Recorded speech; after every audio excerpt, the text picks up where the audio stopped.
जो हम topic start करने वाले हैं आज, इसको आप सबने कभी न कभी पढ़ा या सुना ही होगा। इसको कहते हैं कंडीशनल्स।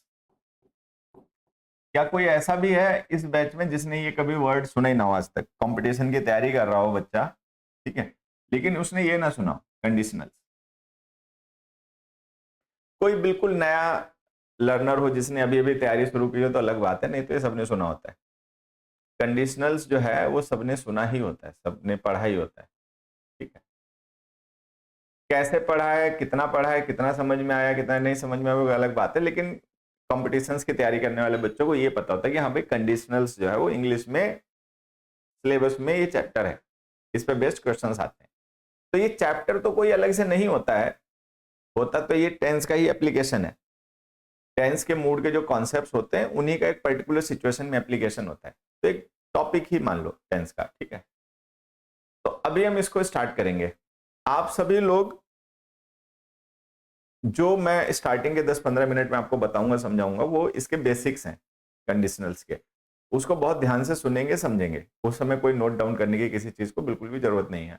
वो बातें अगर जो हम स्टार्टिंग के 15-20 मिनट में डिस्कस करेंगे वो हमें समझ में आई और हमें क्लियर हो गई, तो फिर कंडीशनल के सब टाइप के क्वेश्चन हमें बहुत आसानी से समझ में आते हैं। और अगर स्टार्टिंग के जो हमारे कॉन्सेप्ट्स हैं, बेसिक्स हैं इस टॉपिक के, अगर हम उनको मिस कर दें तो फिर आगे बड़ी कंफ्यूजन होती है, फिर वो बेमतलब की परेशानी हमेशा बनी रहती है, ठीक है। तो अभी थोड़ा सा ध्यान देंगे। आज ये शुरू करते हैं। देखिए इस टॉपिक को, हमने एक सेंटेंस लिखा,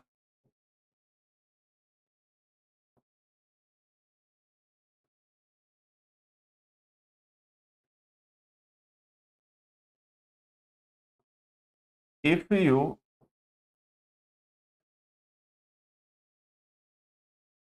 if he goes there they will help him. अब आप देखेंगे हमने यहां पर एक सेंटेंस लिखा है। इस सेंटेंस में इफ ही गोज देयर ये हमारी सबऑर्डिनेटिंग क्लॉज है, दे विल हेल्प हिम ये हमारी मेन क्लॉज है, ठीक है। अब इफ क्लॉज में आप देखोगे तो हमने एक कंडीशन लिखी हुई है, इफ ही गोज देयर, अगर वो वहां जाएगा, दे विल हेल्प हिम तो वो उसकी हेल्प कर देंगे। दे विल हेल्प हिम क्या है? मेन क्लॉज है। उसमें हमने लिखा कि वे उसकी मदद करेंगे, ठीक है। कब मदद करेंगे?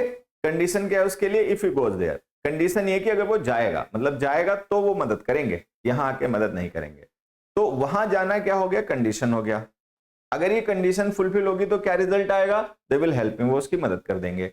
तो ऐसे सेंटेंसेस जिनमें कोई एक कंडीशन और उस कंडीशन के फुलफिल होने पे मिलने वाला रिजल्ट लिखा होता है, इन्हें हम कहते हैं कंडीशनल्स। तो कंडीशनल्स जो होते हैं ये टाइप ऑफ सेंटेंसेस होते हैं। कंडीशनल्स कॉम्प्लेक्स सेंटेंसेस होते हैं जिनमें एक मेन क्लॉज होती है जिसमें कोई रिजल्ट मेंशन होता है, और वो रिजल्ट किस कंडीशन में मिल सकता है वो कंडीशन एक सबऑर्डिनेटिंग क्लॉज में लिखी होती है। कंडीशनल्स में जो सबऑर्डिनेटिंग क्लॉजेस होती हैं जिनमें हम कंडीशन को मेंशन करते हैं, उनका कंजंक्शन यूजुअली इफ होता है। इफ के अलावा एक दो और भी कंजंक्शंस हैं, उनका भी यूज किया जा सकता है, लेकिन मोस्टली उसमें इफ का ही यूज होता है, ठीक। तो हम इसे बोलेंगे if clause. If he goes there क्या है? ये इफ क्लॉज है। दे विल हेल्प हिम ये मेन क्लॉज है। मेन क्लॉज में रिजल्ट है, इफ क्लॉज में कंडीशन है। इफ क्लॉज में लिखी गई कंडीशन के पूरे होने पर फिर मेन क्लॉज का हमें रिजल्ट मिलेगा।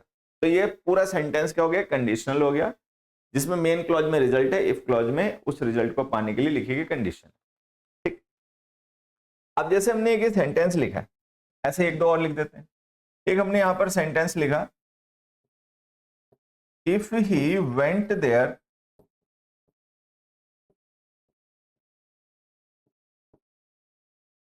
दे वुड हेल्प हिम,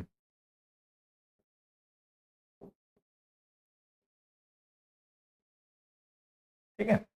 और एक तीसरा हमने लिख दिया, if he had gone there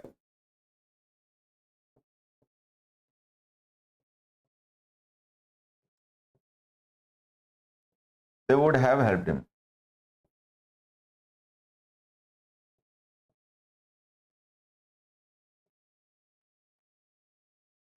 तो आप देखोगे ये जो अगले दो सेंटेंसेस हमने लिखे ना, ये भी कंडीशनल्स हैं। इफ यू वेंट देयर ये इफ क्लॉज हो गई, दे वुड हेल्प हिम, ये मेन क्लॉज हो गई, तो ये भी एक कंडीशनल है। If he had gone there, ये इफ क्लॉज हो गई, they would have helped him, ये मेन क्लॉज हो गई। तो ये कंडीशनल्स हैं। अब आप देखोगे ये तीन टाइप के कंडीशनल्स हैं, हमें इनके डिफरेंस को समझना है। इन कंडीशनल्स का जो डिफरेंस है, इसी पर बेस्ड पेपर में क्वेश्चंस आते हैं, ठीक। तो जो पेपर में कंडीशनल्स पे बेस्ड क्वेश्चंस आते हैं, हमें उनको सीखना समझना है। तो उनके लिए सबसे पहले हमें इन तीनों टाइप के सेंटेंसेस में या कंडीशनल्स में क्या डिफरेंस है वो डिस्कस करना है, ठीक। तो आ जाओ, कुछ तो आपको डिफरेंस दिखाई पड़ रहा होगा। जैसे यहां पर आप देख रहे हो गोज लिखा हुआ इफ क्लॉज में, यहां पर वेंट लिखा हुआ इफ क्लॉज में, यहां पर हैड गॉन लिखा हुआ इफ क्लॉज में, यहां पर विल हेल्प लिखा हुआ है मेन क्लॉज में, यहां पर वुड हेल्प लिखा हुआ है मेन क्लॉज में, यहां पर वुड हैव हेल्प लिखा हुआ है मेन क्लॉज में, ठीक है। तो ये हमारे कंडीशनल्स हैं। अब जो ग्रामर का डिफरेंस है वो आपको साफ दिख रहा है, लेकिन इसका मीनिंग पे क्या फर्क पड़ेगा उसको समझ लेते हैं। तो देखो आप एक एक करके मीनिंग डिस्कस करते हैं। इफ ही गोज देयर, अगर वो वहां जाएगा, दे विल हेल्प हिम, ठीक। तो आपको ध्यान होगा कि जब हम टेंस पढ़ रहे थे तो वहां पर हमने ये पढ़ा था कि अगर हम कभी दो फ्यूचर इवेंट्स को रेफर करें, दो फ्यूचर में होने वाली घटनाओं को किसी कॉम्प्लेक्स सेंटेंस में, तो हम मेन क्लॉज को फ्यूचर में लिखते हैं, सबऑर्डिनेटिंग क्लॉज को प्रेजेंट टेंस में लिखते हैं, ठीक है। तो यहाँ पे आप देख रहे हो मेन क्लॉज फ्यूचर में, सबऑर्डिनेटिंग क्लॉज प्रेजेंट टेंस में। तो ये जो प्रेजेंट टेंस है ये एक्चुअल में फ्यूचर ही है। तो ये दो फ्यूचर के इवेंट्स हैं।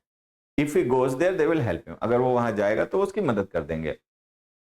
तो ऐसे सेंटेंसेस को हम कहते हैं ओपन कंडीशनल्स, ठीक है। ओपन कंडीशनल्स जो होते हैं ये उन सिचुएशंस को रेफर करने के लिए लिखे जाते हैं जो कि लाइकली हैं, प्रोबेबल हैं। प्रोबेबल का मतलब है लाइकली, जिनके होने की संभावना है, जो हो सकती हैं।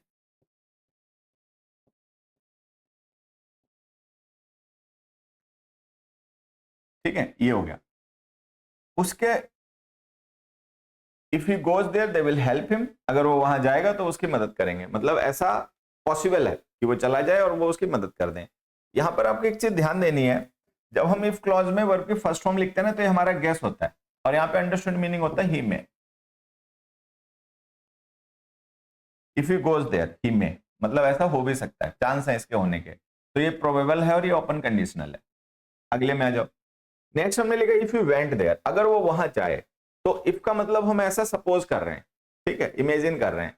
और कल हमने पढ़ा था कि जब हम इफ के साथ में, एज इफ के साथ में, एज दो के साथ में वर्ब की सेकेंड फॉर्म लिखते हैं तो वो पास्ट सब्जेक्टिव मूड होता है जो अनरियलिटी को एक्सप्रेस करता है। तो अगर हम यहाँ पे लिख रहे हैं इफ यू वेंट देयर, तो इसका मतलब हो गया but he want, but he doesn't.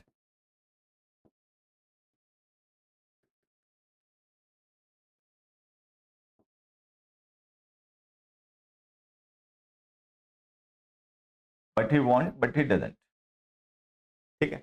तो हमने लिखा इफ यू वेंट देयर, अगर वो वहां जाए, दे वुड हेल्प हिम, तो वो उसकी मदद कर देंगे। लेकिन हम ऐसा मान रहे हैं कि सिचुएशन इमेजिनरी और वो वहां जाएगा नहीं। हम क्यों मान रहे हैं कि इमेजिनरी है? हम ऐसा क्यों मान सकते हैं कि वो नहीं जाएगा? मान लो कोई पर्सन है, उसको कोई मदद की जरूरत है, और हमें पता है कि जो लोग उसकी मदद कर रहे हैं, कर सकते हैं, ये उनके पास मदद के लिए जाएगा नहीं। क्यों? क्योंकि इसकी उनसे बनती नहीं है, या इनकी दोस्ती बिगड़ गई है, ठीक है, या जो भी है। लेकिन हम ये जानते हैं कि अगर ऐसा हो तो काम हो जाएगा, लेकिन ये होगा नहीं। तो जब हम किसी सिचुएशन को इस तरीके से एक्सप्रेस करें कि ऐसा होगा नहीं, अगर हो तो हो जाएगा ऐसा, लेकिन ऐसा होगा नहीं, इम्प्रोबेबल है ऐसा होना, ठीक है, इमेजिनरी है ऐसा होना, तो हम उसको लिखते हैं पास्ट सब्जेक्टिव मोड के साथ। तो हम इफ क्लॉज में वर्ब की सेकंड फॉर्म लिख देते हैं। इफ क्लॉज में वर्ब की सेकंड फॉर्म लिख देने से ये हो जाता है कि ये सिचुएशन जो हम इमेजिन कर रहे हैं ये इमेजिनरी है, इम्प्रोबेबल है, ऐसा होगा नहीं, ठीक। तो इन्हें हम कहते हैं सेमी क्लोज्ड कंडीशनल्स, इन्हें हम कहते हैं सेमी क्लोज्ड कंडीशनल्स, ठीक है। इम्प्रोबेबल, ये उन सिचुएशंस के लिए यूज किए जाते हैं जो इम्प्रोबेबल हैं, अनलाइकली हैं, जिनके होने के कोई चांस नहीं है, जो इमेजिनरी है, ठीक। तो फिर से समझ लो, ओपन और सेमी क्लोज्ड दोनों ही टाइप के कंडीशनल्स जो होते हैं वो प्रेजेंट और फ्यूचर की सिचुएशंस के लिए यूज किए जाते हैं। प्रेजेंट या फ्यूचर में कोई ऐसी सिचुएशन जो आपके हिसाब से प्रोबेबल है, जो हो सकती है, जिसके चांसेस हैं होने के, तो उसको हम लिखेंगे ओपन कंडीशनल में। प्रेजेंट या फ्यूचर में कोई ऐसी सिचुएशन जो हमें लगता है ये इमेजिनरी है, अनरियल है, इम्प्रोबेबल है, ऐसा नहीं होता है, ऐसा नहीं होगा, तो उसको हम सेमी क्लोज में लिखेंगे। ठीक है, अब आ जाते हैं थर्ड में। थर्ड सेंटेंस में हमने लिखा if he had gone there. तो हमने क्या पढ़ा था कि जब हम पास्ट की किसी सिचुएशन को इमेजिन करते हैं तो हम हैड प्लस वर्ब के थर्ड फॉर्म का यूज करते हैं पास्ट सब्जेक्टिव मूड में। तो ये जो हमने लिखा ना if he had gone there, तो इसका मतलब है अगर वो वहां गया होता। अंडरस्टूड मीनिंग क्या हो गया? But he didn't.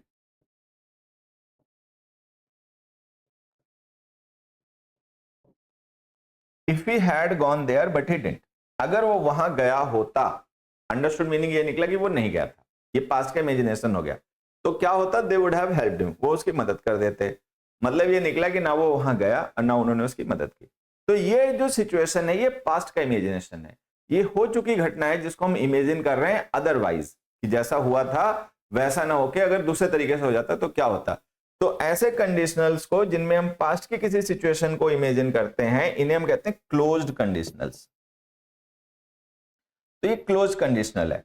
Close conditionals उन सिचुएशंस के लिए यूज किए जाते हैं जो पास्ट इवेंट्स हैं।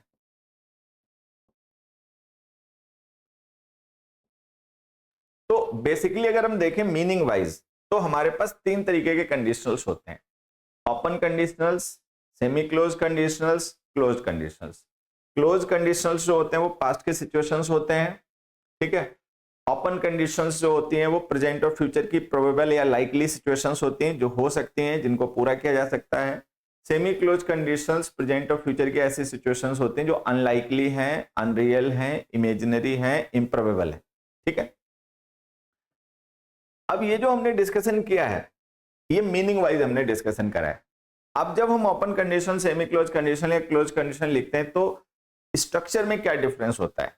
तीनों टाइप के जो कंडीशनल्स होते हैं ग्रामेटिकल डिफरेंसेस उनमें क्या है, तो आ जाओ उनको समझते हैं। देखो, जब हम कोई ओपन कंडीशन लिखते हैं तो उसकी इफ क्लॉज जो होती है वो हम प्रेजेंट टेंस में लिखते हैं और मेन क्लॉज को हम फ्यूचर में लिखते हैं। अब मेनली हम इंडेफिनिट टेंसेस का यूज करते हैं, प्रेजेंट इंडेफिनिट या फ्यूचर इंडेफिनिट, हालांकि ऐसा कोई, ठीक है।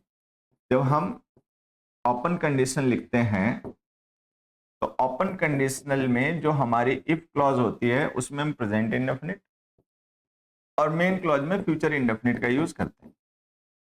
मोस्टली इंडेफिनिट टेंसेस का यूज किया जाता है, लेकिन ऐसा कोई जरूरी नहीं है कि ओपन कंडीशनल ही यूज होगा। फ्यूचर इंडेफिनिट या प्रेजेंट इंडेफिनिट ही यूज होगा। ओपन कंडीशनल में ये है कि मेन क्लॉज में फ्यूचर आएगा, इंडेफिनिट कॉन्टिन्यूअस वो जरूरत के हिसाब से देखा जा सकता है। उसी तरीके से ओपन कंडीशन की इफ क्लॉज में प्रेजेंट टेंस आएगा, वो इंडेफिनिट का है या परफेक्ट है वो देखा जा सकता है, प्रेजेंट आएगा, ठीक है। लेकिन जब हम सिचुएशन को इमेजिन करते हैं, जब हम कोई सेमी क्लोज कंडीशन लिखते हैं तो हमें पता है सेमी क्लोज कंडीशन होती है इमेजिनेशन को एक्सप्रेस करती हैं। तो इमेजिनेशन के लिए हमें वर्ब के second form past subjective mood का यूज करना पड़ता है। अभी जो वेंट हमने लिखा है पास्ट सब्जेक्टिव मूड, ठीक है, लेकिन हम इसको समझने के लिए पास्ट इंडेफिनिट लिख दे रहे हैं। बाकी आपको पता है कि जब हम सिचुएशन इमेजिन करते हैं तो वर्ब के सेकंड फॉर्म जो हम यूज करते हैं इमेजिनेशन शो करने के लिए उसे हम कहते हैं पास्ट सब्जेक्टिव मूड। तो ये जो हमने वेंट लिखा है ना, ये है तो वर्ब के second form past subjective mood जो अनरियलिटी शो करने के लिए लिखी गई है, लेकिन हम समझने के लिए इसे पास्ट इंडेफिनिट लिख देते हैं। तो सेमी क्लोज कंडीशंस की जो इफ क्लॉज होती है उसमें हम वर्ब के सेकंड फॉर्म लिखते हैं, ठीक है। मेन क्लॉज जो होती है उसमें हम वुड के साथ में वर्ब के फर्स्ट फॉर्म लिख देते हैं। तो ये हो गया semi close condition. Close conditions जो होते हैं वो पास्ट की सिचुएशंस होती हैं, वो पास्ट के इमेजिनेशन होते हैं। तो जो पास्ट के इमेजिनेशंस होते हैं उनके लिए हम हैड प्लस वर्ब के थर्ड फॉर्म का यूज करते हैं। तो यहां पर हम लिख देते हैं हैड प्लस थर्ड फॉर्म, जिसको हम समझने के लिए लिख दे रहे हैं पास्ट परफेक्ट। तो जब हम कोई क्लोज कंडीशन लिखेंगे तो इफ क्लॉज में हम यूज करेंगे हैड प्लस वर्ब के थर्ड फॉर्म। अच्छा, मेन क्लॉज में जो रिजल्ट होता है वो भी पास्ट का होता है। तो पास्ट की जो हो चुकी घटनाएं होती हैं जब हम उनको मॉडल्स के साथ लिखते हैं तो परफेक्ट फॉर्म में लिखते हैं। परफेक्ट फॉर्म का मतलब होता है would have plus third form. तो इस तरीके से हमें यूज करने पड़ते हैं grammatical forms in different type के कंडीशंस में। एक छोटी सी चीज और सीख लेनी चाहिए, क्या? जैसे हमने लिखा if you goes there they will help him, अगर वो वहां जाएगा तो वो उसकी मदद करेंगे, ठीक है। तो ऐसा हमने प्रिडिक्ट कर दिया कि वो उसकी मदद करेंगे। लेकिन मान लो अगर हम ऐसा गेस करें, मतलब हम प्रिडिक्ट ना करें, अगर हम ऐसा गेस करें कि अगर ये वहां जाए तो हो सकता है वो इसकी मदद कर दें में, तो हम मे भी लिख सकते हैं।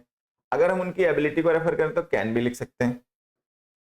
If he goes there they can help him. उसी तरीके से सेमी क्लोज्ड में जैसे हमने विल शेल की जगह वुड लिख दिया, तो वैसे ही हम यहां पर मे की जगह माइट लिख सकते हैं, कैन की जगह कुड लिख सकते हैं।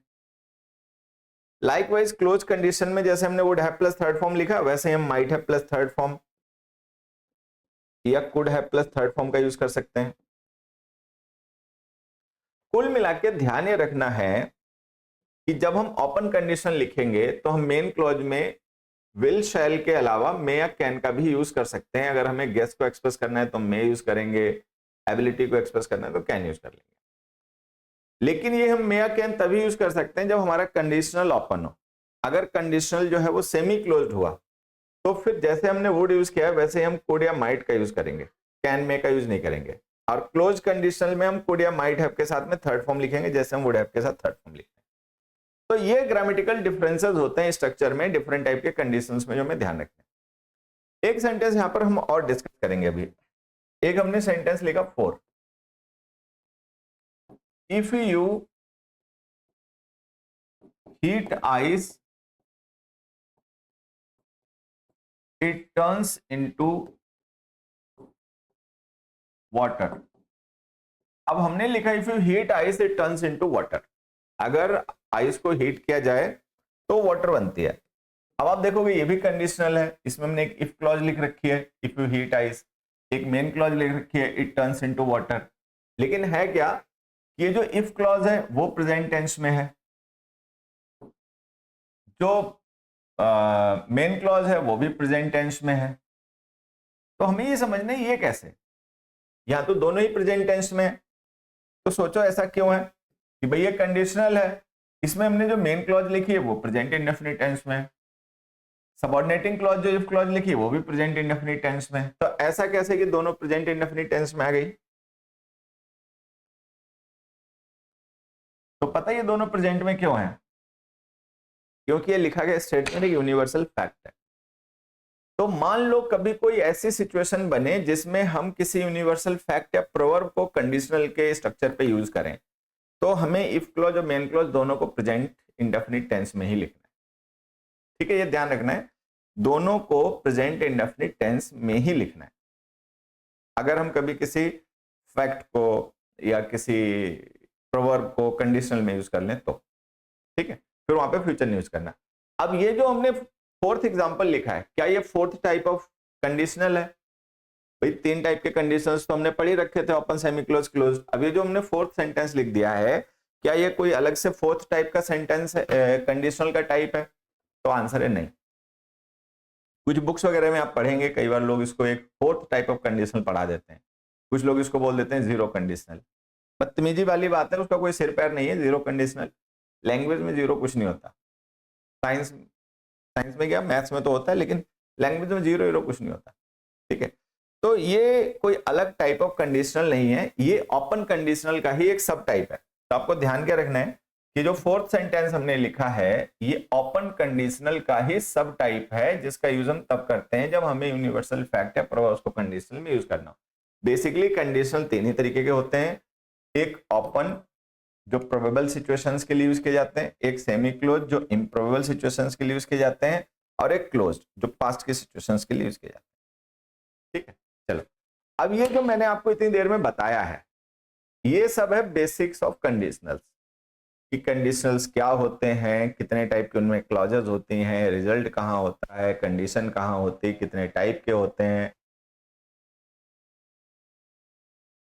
मीनिंग के अकॉर्डिंग कंडीशनल्स को कैसे कैटेगराइज किया जाता है, अलग अलग टाइप के कंडीशंस में किन वर्ब की फॉर्म्स का यूज किया जाता है, ये सब हमने डिस्कस कर। ये बेसिक्स हैं, बस इतना ही है बेसिक्स कंडीशनल का। इसमें आपको कुछ कहना है, पूछना है, बोलना है, बताना है तो अभी पूछ लो। सब कुछ समझ में आ गया तो सिंपली ओके कमेंट करो और हम आगे बढ़ेंगे। अब हम कंडीशनल पर बेस्ड किस तरीके के अलग अलग टाइप के क्वेश्चंस बनते हैं उनको डिस्कस करेंगे, सीखेंगे, समझेंगे। ठीक, कुछ पूछना है तो पूछ लीजिए, नहीं पूछना है तो ओके कमेंट करिए, आगे बढ़े।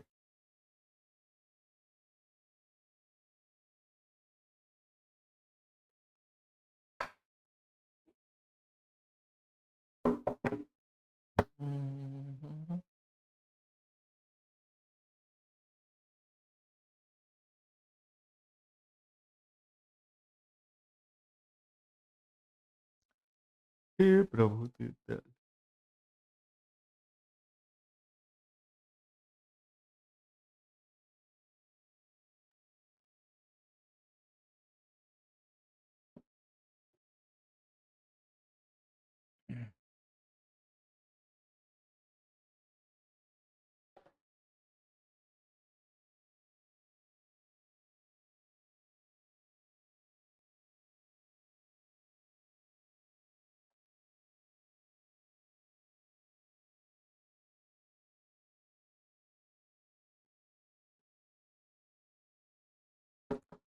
देखो, एक बार फिर से ध्यान से सुन लो। इतने बड़े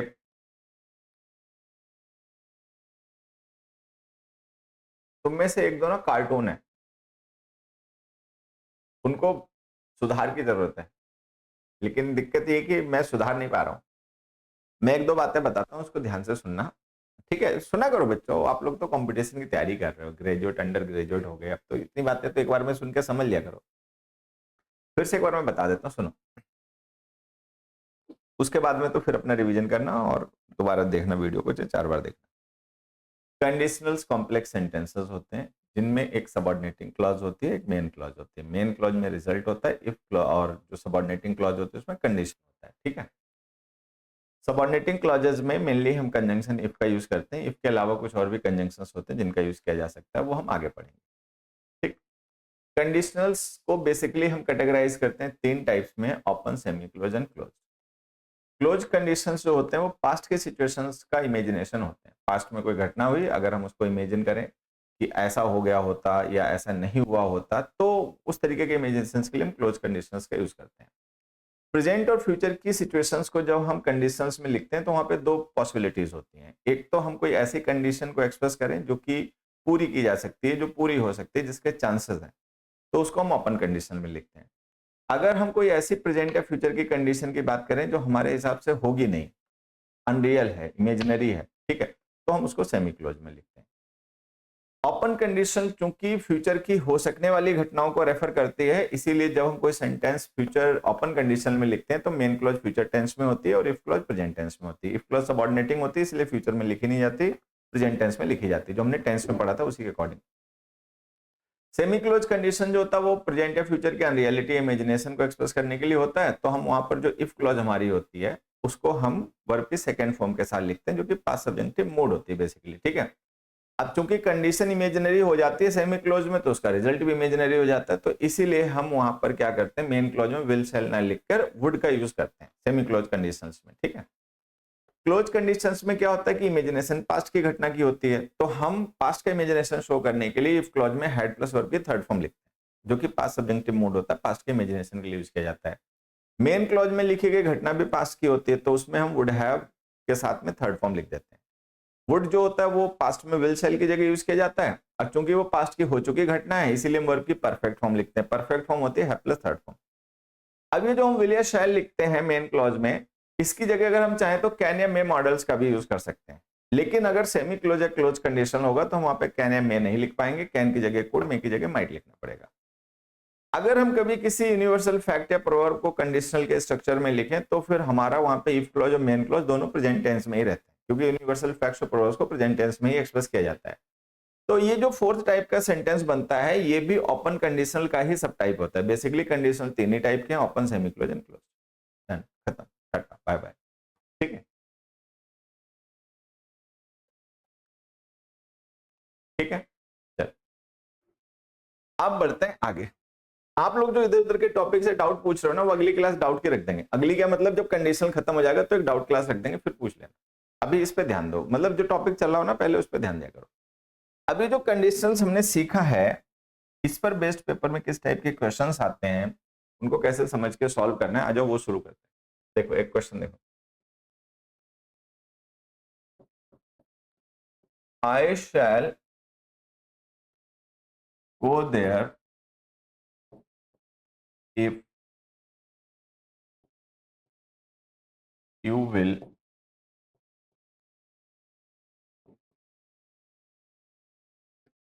accompany me.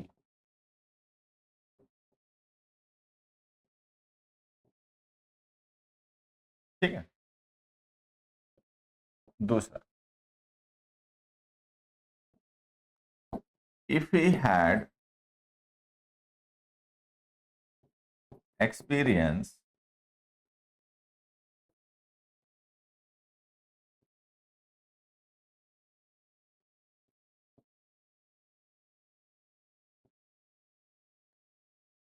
they might have selected him.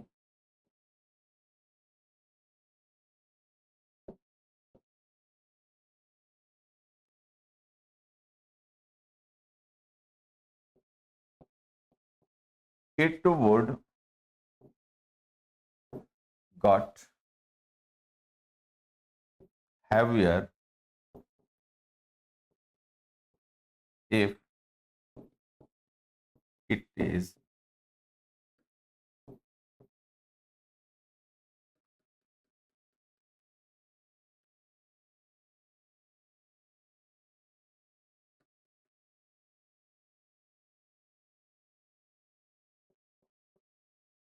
they would got angry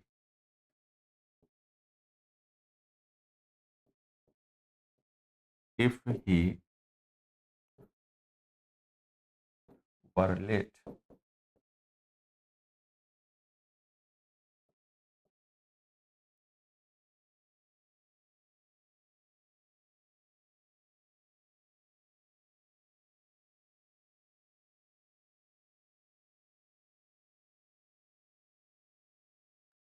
He would have succeeded if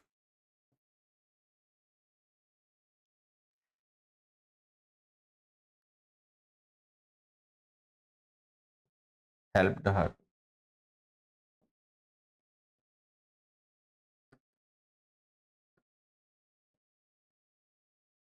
ठीक है, चलिए अब यहाँ पर हमने कुछ कंडीशनल्स लिखे, ये 4 सेंटेंसेस लिखे, all these 4 sentences are conditionals, correct them, correct करिए इनको भाई, जल्दी से सभी लोग दिमाग लगाइए, कैसे सही कर सकते हैं, इनमें क्या गड़बड़ है, पढ़िए समझिए, और कुछ समझ में आ जाए तो करेक्शन करके बताइए।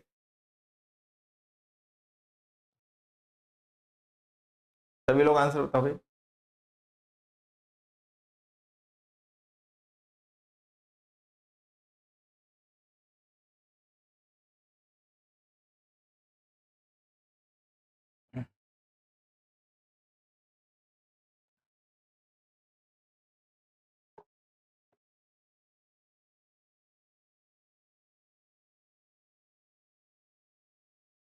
अब देखो यहां पर आप समझना, ये जो सारे कंडीशनल्स हमने लिखे हैं, यहां पर ये मेन क्लॉज हमने फ्यूचर टेंस में लिखी, ठीक है, और जो इफ क्लॉज है वो भी हमने फ्यूचर टेंस में लिखी।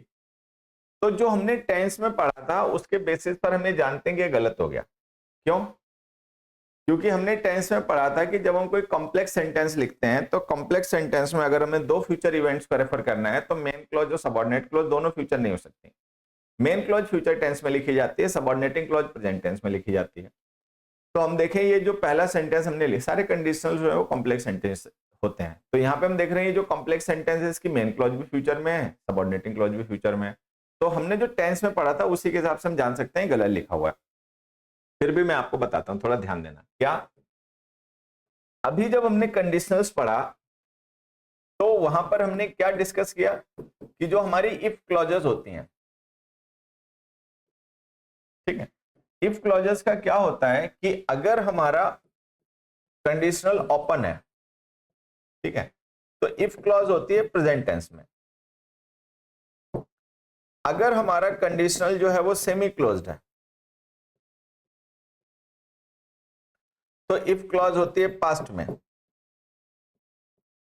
अगर हमारा कंडीशनल जो है वो पास्ट है तो इफ क्लॉज होती है, मतलब अगर हमारा कंडीशनल जो है वो क्लोज्ड है,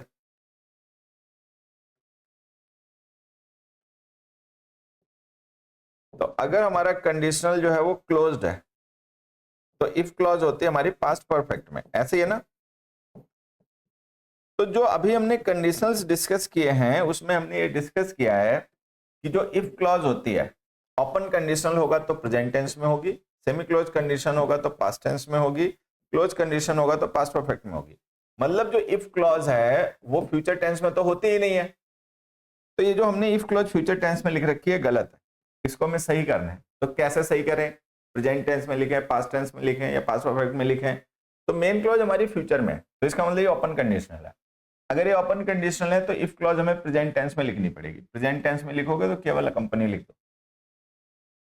तो लिखो I shall go there if you accompany me. ठीक है, I shall go there if you accompany me, ये आंसर हो गया। नेक्स्ट में आ जाओ। If he had experience they might have selected him. यहां पर आप देखोगे जो हैड हमने लिखा नहीं, हेल्पिंग वर्ब नहीं है, ये वर्ब की सेकंड फॉर्म है, पास्ट इंडेफिनिट टेंस। ठीक है, और यहां पर हमने लिख रखा माइट हैव सेलेक्टेड, माइट के साथ में हैव प्लस थर्ड फॉर्म लिख रखा है। तो अगर हम माइट के साथ हैव प्लस थर्ड फॉर्म लिख रहे हैं तो इसका मतलब ये हो चुका इवेंट है, मतलब ये माइट हैव थर्ड फॉर्म जो है वो क्लोज कंडीशंस में यूज होता है। अगर ये क्लोज कंडीशनल है तो इफ क्लोज हमें पास्ट परफेक्ट लिखना चाहिए था। पास्ट परफेक्ट टेंस लिखोगे तो हैड के साथ में थर्ड फॉर्म आएगी। यहाँ पर हैड जो है वो खुद ही मेन वर्ब है और सेकंड फॉर्म में है, तो वर्ब की सेकंड फॉर्म हम इफ क्लॉज में लिखते हैं तब जब सेमी क्लोज कंडीशनल हो। सेमी क्लोज कंडीशंस की जो मेन क्लॉज होती है उसमें वुड कुड माइट के साथ फर्स्ट फॉर्म आती है, हमने हैव प्लस थर्ड फॉर्म लिख रखी है जो कि क्लोज कंडीशन में यूज होती है। तो ये गलत है, ये गलत है। अब हमें इसको सही करना है, तो कैसे सही करें? या तो हम यहाँ पे पास्ट परफेक्ट लिख दें, if he had had experience, तो ये हमारा क्लोज कंडीशन बन जाएगा। या हम माइट हैव सेलेक्ट की जगह माइट सेलेक्ट लिख दें तो भी सही हो जाएगा, if he had experience they might select him. तो कुल मिला के अभी ये गलत है। अब कैसे सही करें? हैड लिख देंगे तो भी सही हो जाएगा, तो ये क्लोज कंडीशनल बन जाएगा। या फिर हम माइट हैव सेलेक्ट की जगह माइट सेलेक्ट लिख देंगे तब भी सही हो जाएगा, तो ये सेमी क्लोज कंडीशनल बन जाएगा। अब हम करें क्या, पहले वाला करेक्शन करें या बाद वाला करेक्शन करें? तो एक चीज हमेशा ध्यान रखना है, क्या? जब कभी आपको ऐसा लगे कि किसी एक सेंटेंस को हम दो अलग अलग तरीकों से सही कर सकते हैं और दोनों ही तरीके लॉजिकल और ग्रामेटिकल हैं, तो करेक्शन हमेशा बाद वाले में क्या करो, पहले वाले को सही मान लिया करो। तो हम हेड को सही मान लेंगे, सेमी क्लोज कंडीशनल, और माइट के साथ वर्ब की फर्स्ट फॉर्म लिख देंगे, माइट सेलेक्ट। तो ये आंसर है हमारा, if he had experience they might select. ठीक, नेक्स्ट में जाओ। नेक्स्ट सेंटेंस में आप देखोगे कि हमने यहां पर लिखा वुड प्लस गॉट और यहां पर लिखा वर्ब, वर्ब की सेकंड फॉर्म। अब एक चीज सोचो, ये तो लग रहा है कि सही लिखा हुआ, हमने गड़बड़ नहीं करी, लेकिन हो गई गड़बड़, बड़ी गड़बड़ हो गई। क्या गड़बड़ हो गई बड़ी? कि जो वुड है ये मॉडल है। ठीक है, हमें सबको पता है कि जो मॉडल्स होते हैं उनके साथ जब हमें वर्ब लिखनी होती है तो हमेशा फर्स्ट फॉर्म में लिखी जाती है।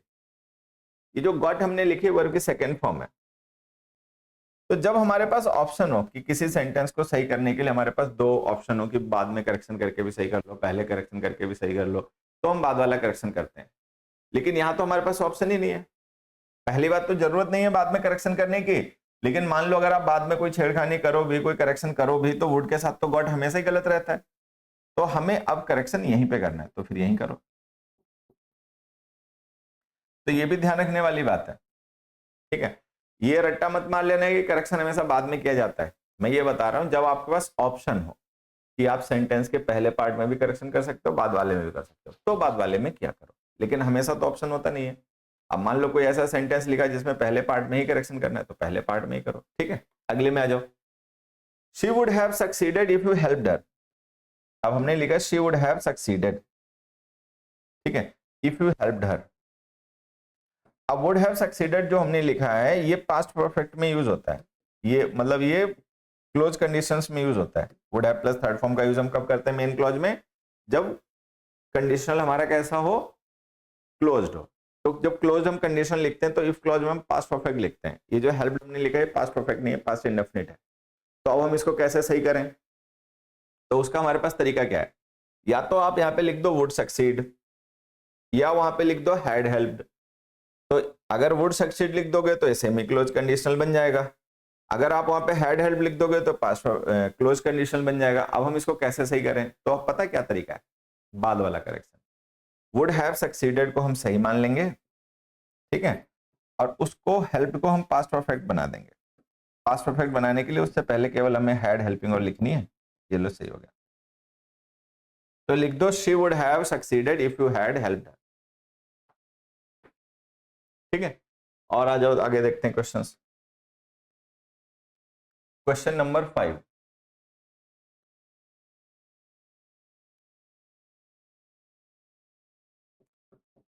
I could have got late if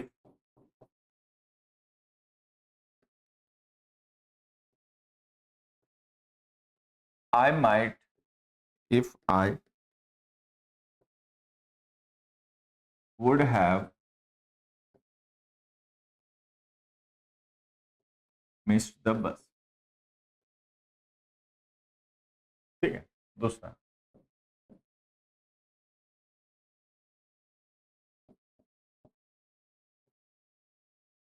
had he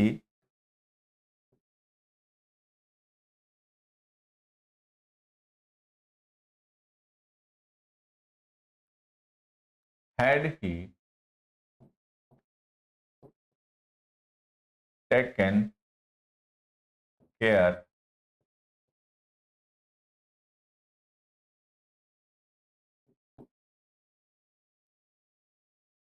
they might have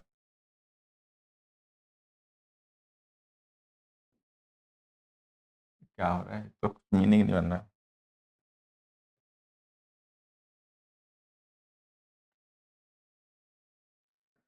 Had he invited them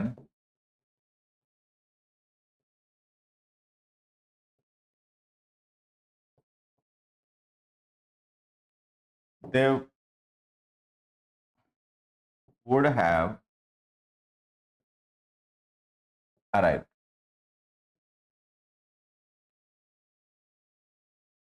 तीसरा, 7th,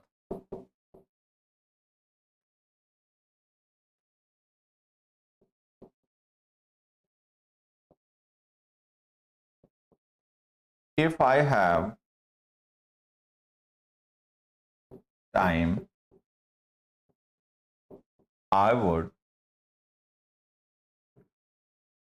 go to Venice। 8th, if I have wings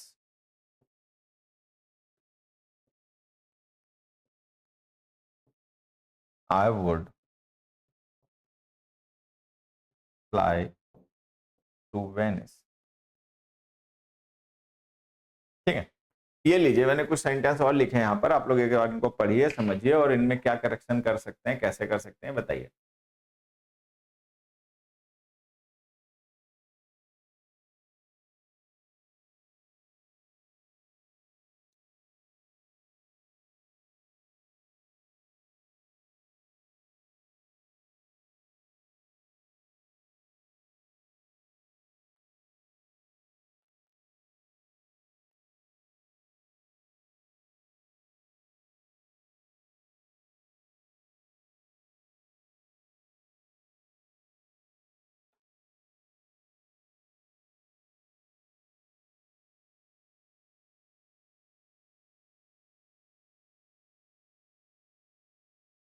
अब देखिए पता है क्या है यहाँ पर, हमने लिखा I could have got late, कि मैं लेट हो गया होता। ठीक है, तो ये क्लोज कंडीशन हो गया, क्योंकि हमने मेन क्लॉज में कुड हैव प्लस वर्ब की थर्ड फॉर्म लिख रखी, तो क्लोज कंडीशन हो गया। क्लोज कंडीशन जब हम लिखते हैं तो हम मेन क्लॉज में क्या, इफ क्लॉज में क्या करते हैं, पास्ट परफेक्ट लिखते हैं। लेकिन आप ध्यान से देखो, हमने तो इफ क्लॉज में वुड हैव मिस्ड लिख रखा है। अब आपको ध्यान ये रखना है कि जो वुड हैव मिस्ड है, could have plus third form है, would have plus third form है, might have plus third form है, इनका यूज हम करते हैं रिजल्ट को रेफर करने के लिए। रिजल्ट जो होता है वो मेन क्लॉज में लिखा जाता है, तो मेन क्लॉज में हम would have, could have, might have का यूज करते हैं। ठीक है, इफ क्लॉज जो होती है उसमें नहीं यूज करते। यहाँ पे आप देखो हमने इफ क्लॉज में would have plus third form लिख रखा है, तो ये गलत है एक चीज। दूसरी बात, अभी हमने यहाँ पर पढ़ा था, क्या पढ़ा था कि जो इफ क्लॉज है हमारी वो या तो प्रेजेंट टेंस में या पास्ट टेंस में या पास्ट परफेक्ट टेंस में ही हो सकती है। मॉडल्स का यूज इफ क्लॉज में नहीं होता। जिस तरीके से हम इफ क्लॉज में विल शैल का यूज नहीं कर पाते, उसी तरीके से हम इफ क्लॉज में वुड का भी यूज नहीं कर पाते। ये सारे पॉइंट छोटे छोटे हैं, लेकिन आपको ध्यान रखने हैं। तो अब ये जो हमने इफ क्लॉज में would have plus third form लिख दिया ना, ये गलत हो गया, इसको हमें सही करना पड़ेगा। क्लॉज में हम मॉडल्स का यूज नहीं करते, तो अब कैसे सही करें? तो आप ध्यान से देखो, हमने मेन क्लॉज में could have plus third form लिख रखा है, तो इसका मतलब ये क्लोज कंडीशनल है। तो इफ क्लॉज में हमें क्लोज कंडीशनल के हिसाब से वर्ब की फॉर्म लिखनी है। तो इफ क्लॉज में आपको लिखना पड़ेगा पास्ट परफेक्ट। जब हम क्लोज कंडीशन बनाते हैं तो इफ क्लॉज में पास्ट परफेक्ट लिखना पड़ता है। पास्ट परफेक्ट बनाने के लिए आपको क्या करना पड़ेगा? हैड के साथ थर्ड फॉर्म लिखनी पड़ेगी, तो ये मिस्ड थर्ड फॉर्म ही है। तो ऐसे लिखो, I could have got late if I had missed the bus. ठीक है, नेक्स्ट में जाओ। नेक्स्ट में हमने लिखा हैड ही इनवाइटेड। अब हमने लिखा had he invited them, had he invited them they would have arrived. अगर उसने उन्हें इनवाइट किया होता तो वो आ जाते। एक मिनट, थोड़ा सा गड़बड़ लिखना था, हमने गड़बड़ लिखा ही नहीं, सही लिख दिया। तो पहले तो इसको गलत कर लेता हूँ।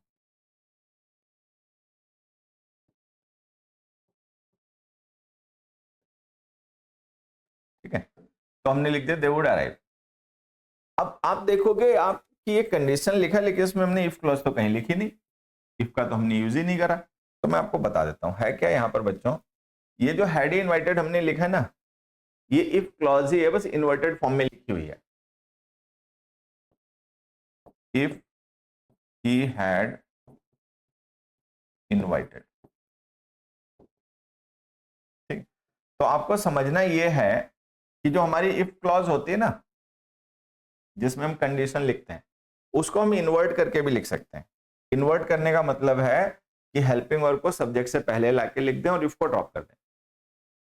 तो हम ऐसे भी लिख सकते हैं, हैड ही इनवाइटेड देम या if he had invited them, एक ही बात है। दोनों में से कोई भी तरीका आप यूज कर सकते हो।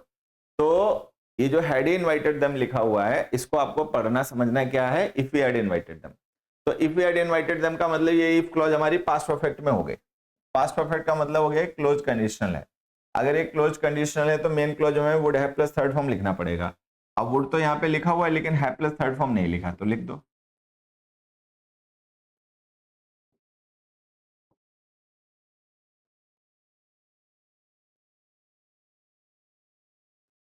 तो इसको ऐसे लिखो, had he invited them they would have arrived.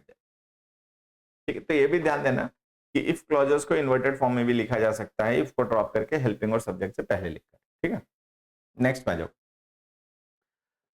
अब ये जो दोनों सेंटेंसेस हैं, इनमें आप देखोगे ये दोनों लगभग सेम से ही हैं। मेन क्लॉज में हमने वुड प्लस वर्ब की फर्स्ट फॉर्म लिखा है, ठीक है, और इफ क्लॉज में हमने प्रेजेंट टेंस लिखा है। यहां पर ऑब्जेक्ट हमने टाइम लिखा है, यहां पर ऑब्जेक्ट हमने विंग्स लिखा है। ये थोड़ा सा डिफरेंस और भी है, यही डिफरेंस है, बाकी तो सेम ही है। अब देखो, अगर हम इफ क्लॉज में प्रेजेंट टेंस लिखें, जैसे हैव जो है नहीं प्रेजेंट टेंस की वर्ब है, ये हैव हेल्पिंग वर्ब नहीं है, मेन वर्ब है, ध्यान देना। तो अगर हम इफ क्लॉज में वर्ब की फर्स्ट फॉर्म लिख रहे हैं, तो इसका मतलब ये ओपन कंडीशनल है।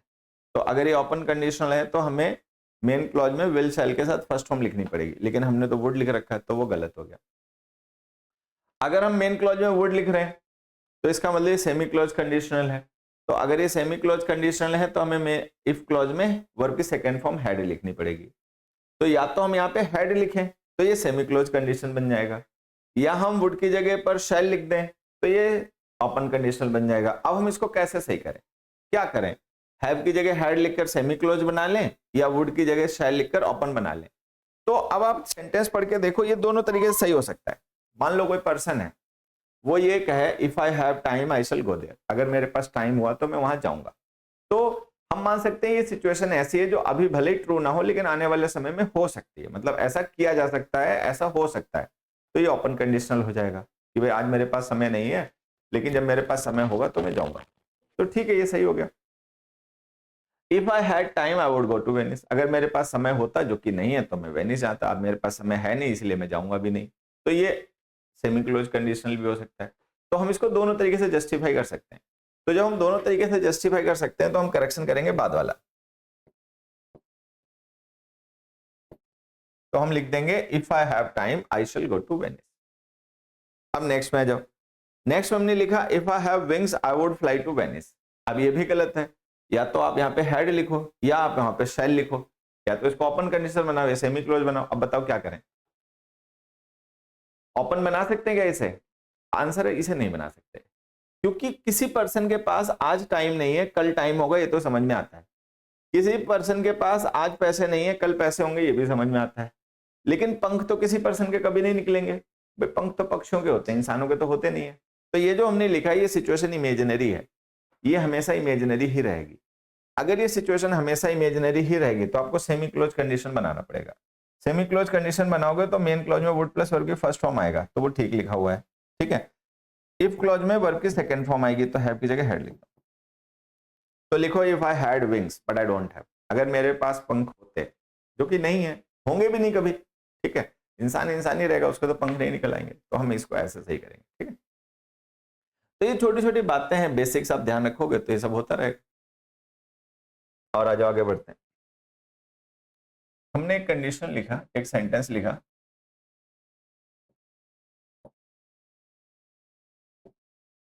if the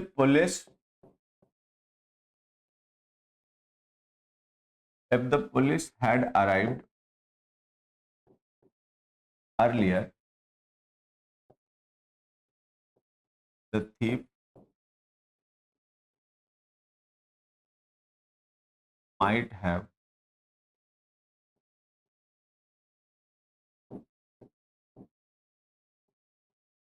arrested, ठीक है। अब ये सेंटेंस पढ़ो और बताओ ये सही है गलत। If the police had arrived earlier, तो इफ क्लॉज में हमने पास्ट परफेक्ट लिखा, ठीक है। The thief might have arrested, main clause में हमने might have plus third form लिखा, तो ये हमारा क्लोज कंडीशनल का स्ट्रक्चर बन गया। तो देखने में तो सही लग रहा है, बताओ सही है गलत।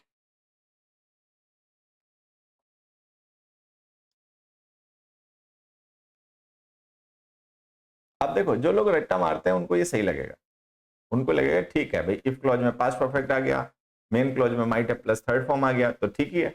लेकिन दिमाग लगाने वाले जान जाएंगे कि नहीं भाई ये गलत है, ठीक नहीं है, ठीक। क्यों? क्योंकि वो जो माइट हैव अरेस्टेड वर्ब हमने लिखी है, उस वर्ब का सब्जेक्ट कौन है? थीफ। अब आप सबको पता है कि जो थीफ है वो अरेस्ट नहीं करता, थीफ को अरेस्ट किया जाता है। ये जो वर्ब है वो पैसिव वॉइस में होनी चाहिए। अब पैसिव वॉइस में जब हम किसी वर्ब को लिखते हैं तो हमें क्या करना पड़ता है? उसकी थर्ड फॉर्म से पहले बी की फॉर्म लिखनी पड़ती है। किसी भी वर्ब को अगर आप थर्ड फॉर्म में लिखोगे तो उसकी थर्ड फॉर्म से पहले बी की फॉर्म लिखोगे। तो यहाँ पर हमने थर्ड फॉर्म अरेस्टेड तो लिख रखी, लेकिन उससे पहले बी की फॉर्म नहीं लिखी, तो बी की कौन सी फॉर्म लिखें? तो हैव के साथ थर्ड फॉर्म ही लिखी जा सकती है, तो बी की थर्ड फॉर्म बी लिख दो, तो ये आंसर हो जाएगा। If the police had arrived earlier the thief might have been arrested. तो ये भी छोटे छोटे पॉइंट्स हैं जो हमें ध्यान रखना है, ठीक है, कंडीशनल्स में।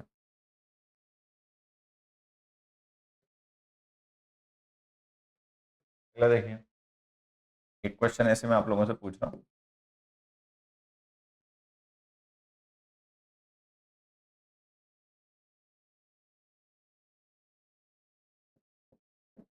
कि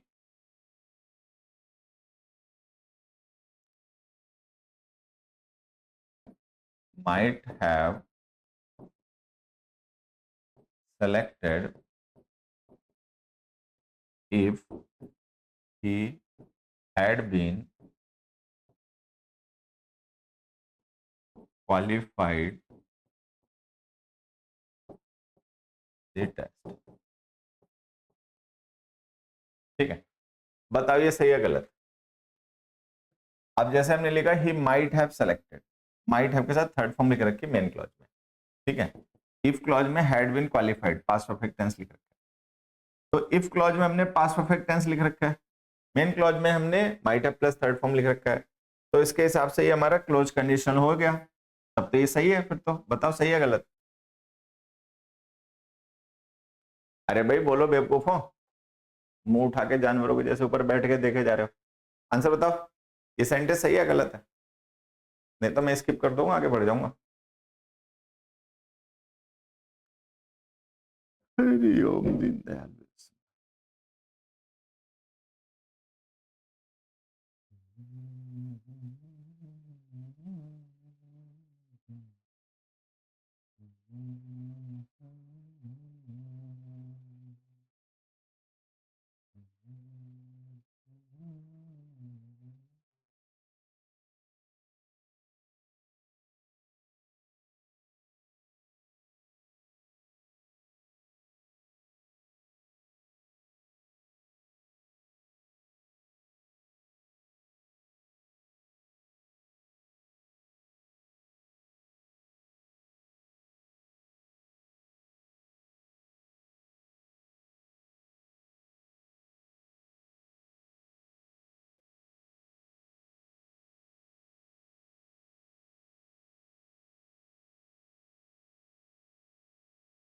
अब देखो बच्चों एक चीज समझना, ये जो सेंटेंस है हमने वर्ब की फॉर्म्स तो ठीक लिखी है वैसे देखें तो, भाई मेन क्लॉज में माइट है प्लस थर्ड फॉर्म है, इफ क्लॉज में पास्ट परफेक्ट है, लेकिन दिक्कत क्या है, यहां पर सब्जेक्ट है ही का मतलब है कैंडिडेट, कैंडिडेट सेलेक्ट करता नहीं, उसको सेलेक्ट किया जाता है, तो ये वर्ब जो है ना वो पैसिव होनी चाहिए। अच्छा यहां पर भी सब्जेक्ट है ही जो है वो क्वालिफाई करेगा एग्जाम को, उसको क्वालिफाई नहीं किया जाएगा, तो ये वर्ब एक्टिव होनी चाहिए। तो ये जो एक्टिव पैसिव वाला कॉन्सेप्ट है ना, इसका भी हमें थोड़ा ध्यान रखना चाहिए कि जो ही है वो क्वालिफाई करेगा टेस्ट को, तो ही जो है वो क्वालिफाई वर्ब का डूअर है, तो ये वर्ब एक्टिव होनी चाहिए। एक्टिव बनाओगे पास्ट परफेक्ट में तो हेड के साथ थर्ड फॉर्म आ जाएगी, ये बीन लिखना जरूरी नहीं, हटा दो। यहां पर जो ही है वो सेलेक्ट करेगा नहीं, उसको सेलेक्ट किया जाएगा, मान लो वो टेस्ट पास कर लेगा तो उसको वो लोग सेलेक्ट कर लेंगे, तो सेलेक्ट करने वाला कोई और है, ही नहीं है, तो ये वर्ब पैसिव होनी चाहिए। पैसिव बनाने के लिए हमें मेन वर्ब के थर्ड फॉर्म से पहले बी की फॉर्म लिखनी पड़ती है, तो ये जो सेलेक्टेड हमने थर्ड फॉर्म लिखी है मेन वर्ब की, इससे पहले बी की थर्ड फॉर्म लिख दो बीन, तो ये आंसर है, he might have been selected if he had qualified the test. तो ये जो छोटे छोटी चीजें हैं ये हमें सब सीखनी और समझनी है, ठीक। चलो अगले दो क्वेश्चन देखो। अगला हमने क्वेश्चन लिखा,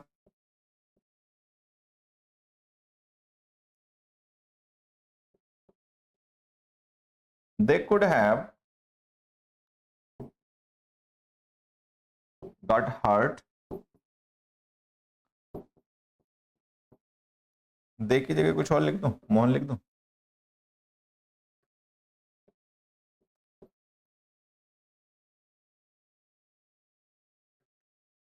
कमल लिख देता हूं।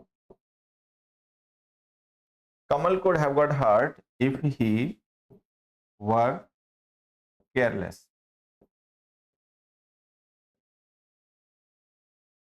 ठीक है। फोर्थ सेंटेंस,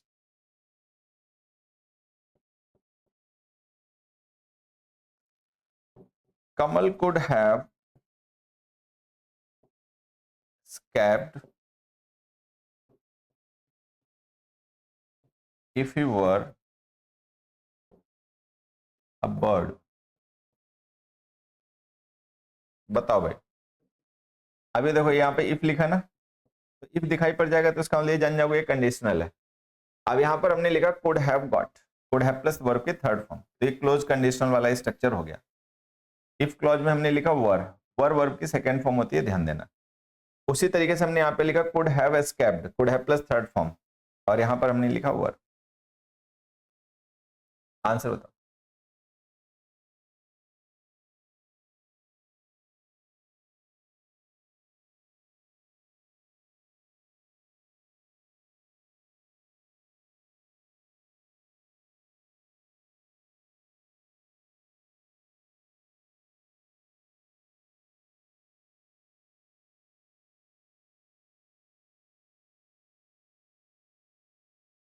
अब देखो पता है क्या है यहाँ पर, ये जो कुड हैव गॉट हमने लिखा है ये यूज होता है क्लोज कंडीशन में, और जब आप क्लोज कंडीशन बनाओगे तो इफ क्लॉज में आपको लिखना पड़ेगा पास्ट परफेक्ट। पास्ट परफेक्ट का मतलब होता है हेड प्लस थर्ड फॉर्म, ये जो वर हमने लिखा है ये है वर्ब की सेकंड फॉर्म, तो इसको हटाओ और इसके जगह लिखो had plus third form, third form होती है बीन, तो आंसर ये हो जाएगा Kamal could have got hurt if he had been careless.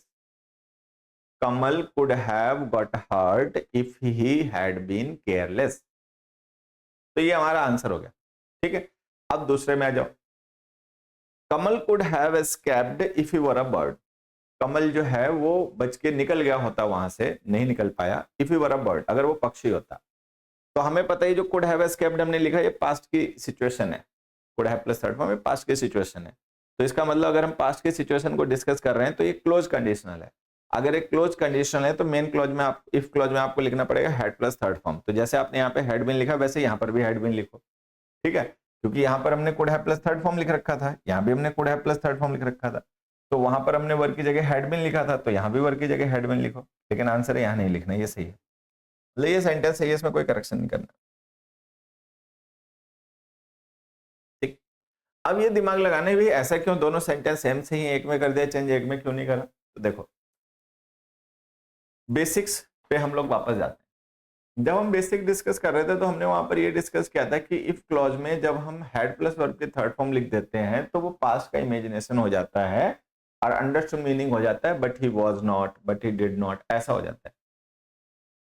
जैसे हमने लिखा Kamal could have got hurt, Kamal hurt हो गया होता if he had been careless, but he was not, अगर वो केयरलेस होता लेकिन वो नहीं था, अंडरस्टूड मीनिंग ये हो गया। तो कहने का मतलब ये पास्ट का इमेजिनेशन है, ये इमेजिनेशन है specific to the past time. Present में हो सकता है वो केयरलेस हो जाए, फ्यूचर में हो सकता है वो केयरलेस हो जाए, लेकिन वो पास्ट में नहीं था, तो ये टाइम स्पेसिफिक इमेजिनेशन है। अब दूसरे में आ जाओ, Kamal could have escaped if he were a bird, Kamal जो है वो वहां से बच के निकल गया होता अगर वो पक्षी होता, बट ही वॉज नॉट, लेकिन वो नहीं था, तो क्या आज हो जाएगा? आज भी तो नहीं हो पाएगा, कल भी तो नहीं हो पाएगा। तो ही वर अ बर्ड जो इमेजिनेशन है ये केवल ऐसा नहीं है पास्ट के लिए इमेजिनेशन है, ये इमेजिनेशन पास्ट प्रेजेंट फ्यूचर हमेशा का है, तो परमानेंट इमेजिनेशन है। तो ऐसी जो सिचुएशन जो ऑल टाइम इमेजिनेशन है, ठीक है, उनको हमेशा वर्ब की सेकेंड फॉर्म के साथ ही लिखना, ठीक। तो अगर मान लो कोई सिचुएशन आप इमेजिन करो और वो टाइम स्पेसिफिक इमेजिनेशन हो, केवल पास्ट के कॉन्टेक्स्ट में इमेजिनेशन हो, प्रेजेंट या फ्यूचर में वो ट्रू भी हो सकता हो, तो आप हेड प्लस थर्ड फॉर्म लिखो। लेकिन अगर कोई ऐसी सिचुएशन जो आपको लगता है कि ऑल टाइम इमेजिनेशन है, वो प्रेजेंट पास्ट फ्यूचर में हमेशा ही अनरियल रहेगी, तो फिर वर्ब की सेकेंड फॉर्म ही लिखनी चाहिए, जनरल इमेजिनेशन हो जाता है वो, ठीक है। तो फिर हमें वर ही लिखना है। अब किसी के दिमाग में आ गया कि अगर हम यहाँ पे वर लिख रहे हैं तो यहाँ पे फिर हम कुड एस्केप क्यों ना लिखें? तो आंसर है कि आप कुड एस्केप लिख दोगे तो भी सही होगा, कुड हैव एस्केप लिखोगे तो भी सही होगा। अब वहां तो हम वर की जगह कुछ और लिख नहीं सकते, वहां तो वर ही आएगा। अब ये सेंटेंस क्लोज कंडीशन बनेगा या सेमी क्लोज कंडीशन बनेगा, वो डिसाइड यहां से होगा। यहां पर अगर आपने could have plus third form लिखा तो ये क्लोज कंडीशन है, अगर यहाँ पे आपने कुड प्लस वर्ब की फर्स्ट फॉर्म लिखी तो ये सेमी क्लोज कंडीशन है, ठीक। आ जाओ एक एग्जांपल से समझते हैं। देखो,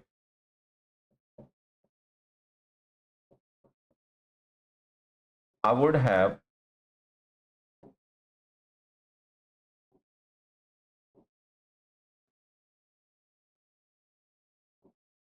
helped him if he dash my brother, ठीक है। ऑप्शन देखिए, is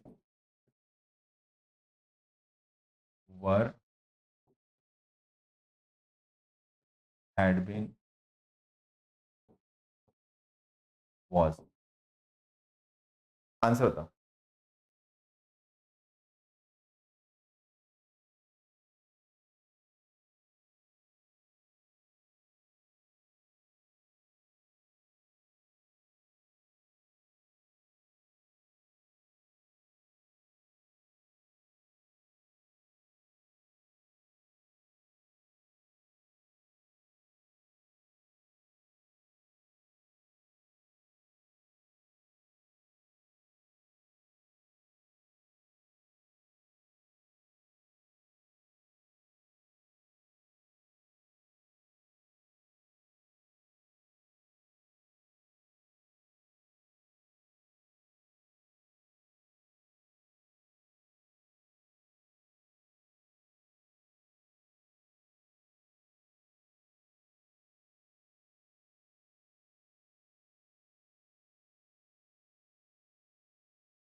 हेलो हेलो।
चलिए अब देखो, ये जो हमने इज लिखा है, वर लिखा है, हैड बीन लिखा है, विल बी लिखा है, ठीक है, ये हमारे ऑप्शंस हैं। अब I would have helped him, ये हमारी मेन क्लॉज है कि मैं उसकी मदद कर देता। कहने का मतलब मैंने उसकी मदद की नहीं, क्योंकि ये would have plus third form लिखा ना, तो इसका मतलब पास्ट की सिचुएशन है। I would have helped him but I didn't, मैं उसकी मदद कर देता लेकिन मैंने नहीं की। अच्छा, कर कब देता, किस कंडीशन में मैं उसकी मदद कर देता? If it as my brother, अगर वो मेरा भाई होता। तो अब ध्यान ये देना है कि ये सिचुएशन इमेजिनरी है, तो इफ क्लॉज में विल तो आएगा नहीं, तो ये ऑप्शन ऐसे गलत हो गया। क्योंकि ये सिचुएशन इमेजिनरी है, ये प्रोबेबल हो नहीं सकती, तो इज भी नहीं आएगा, ये भी गलत हो गया। ठीक है, अब वर लिखे या हेडबिन लिखे, तो आप देखोगे यहाँ पे would have plus third form लिखा है, तो हमारे दिमाग में आएगा कि लो हेडबिन लिख दें। लेकिन ध्यान ये रखना है कि जब आप हेडबिन लिखते हो या हेड प्लस वर्ब के थर्ड फॉर्म लिखते हो इमेजिनेशन शो करने के लिए, तो वो ऐसा इमेजिनेशन होता है जो टाइम स्पेसिफिक है, मतलब वो इमेजिनेशन केवल पास्ट के कॉन्टेक्स्ट में है, प्रेजेंट या फ्यूचर में वो ट्रू भी हो सकता है। ठीक है, लेकिन हमें पता ये नहीं हो सकता, क्योंकि जो मेरा भाई पास्ट में नहीं था वो आज भी नहीं होगा, वो कल भी नहीं होगा। ये तो हो सकता है कल कोई पर्सन मेरा दुश्मन नहीं था, दुश्मन बन जाए आज। ऐसा हो सकता है कल कोई पर्सन मेरा दोस्त नहीं था, आज दोस्त बन जाए। लेकिन कल जो मेरा भाई नहीं था वो आज भी मेरा भाई नहीं होगा, वो परसों भी मेरा भाई नहीं होगा। तो ये जो इमेजिनेशन है ये टाइम स्पेसिफिक इमेजिनेशन नहीं है, ये इमेजिनेशन है जनरल, ये इमेजिनेशन है ऑल टाइम। तो ऐसी सिचुएशन जो ऑल टाइम इमेजिनेशन होती हैं उनको वर्ब की सेकेंड फॉर्म के साथ ही लिखना चाहिए। हेड प्लस वर्ब की थर्ड फॉर्म का यूज उन सिचुएशंस के लिए करो जो केवल पास्ट के लिए इमेजिनेशन है, केवल पास्ट के लिए नहीं है, हमेशा के लिए इमेजिनेशन है।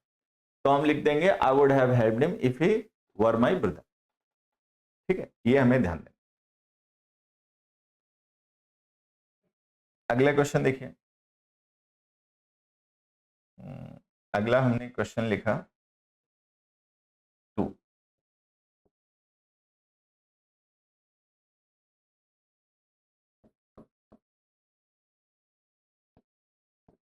They would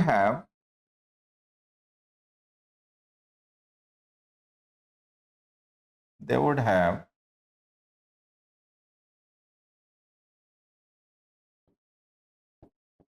enjoyed the party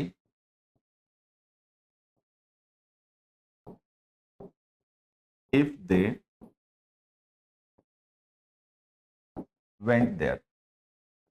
बताओ सही है गलत? हेलो,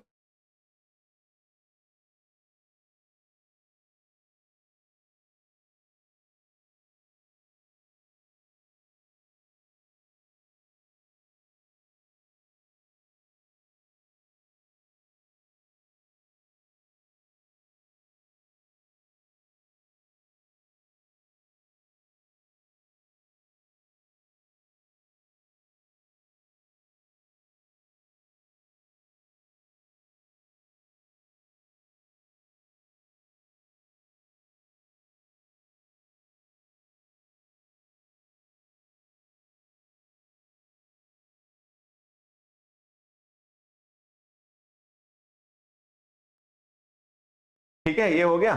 अब देखो, they would have enjoyed the party if they went there, एक तो ये हो गया क्वेश्चन। एक मैं और लिख रहा हूं,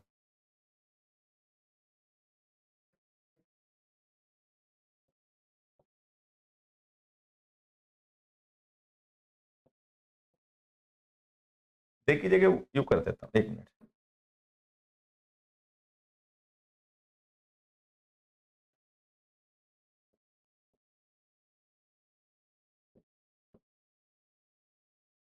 ठीक है, यू वुड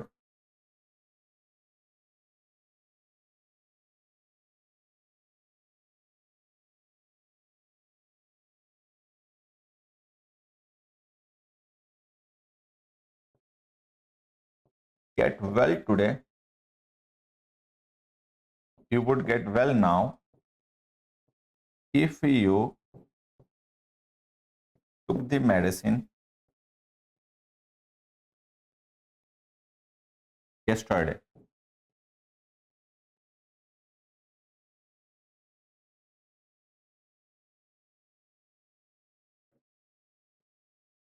ठीक है, अब देखो यहां पर हमने मेन क्लॉज में लिखा would have plus third form, और इफ क्लॉज में हमने लिखा वर्ब की सेकेंड फॉर्म, ठीक है। यहां पर हमने मेन क्लॉज में लिखा वुड प्लस वर्ब की फर्स्ट फॉर्म, ठीक है। और मेन क्लॉज इफ क्लॉज में लिखा वर्ब की सेकेंड फॉर्म। अब बताओ दोनों सही है दोनों गलत, एक सही एक गलत, क्या कहानी है? सोचो समझो और आंसर दो। अब एक आपको और टेढ़ा कॉन्सेप्ट सीखना है भी, जल्दी से आंसर बताइए।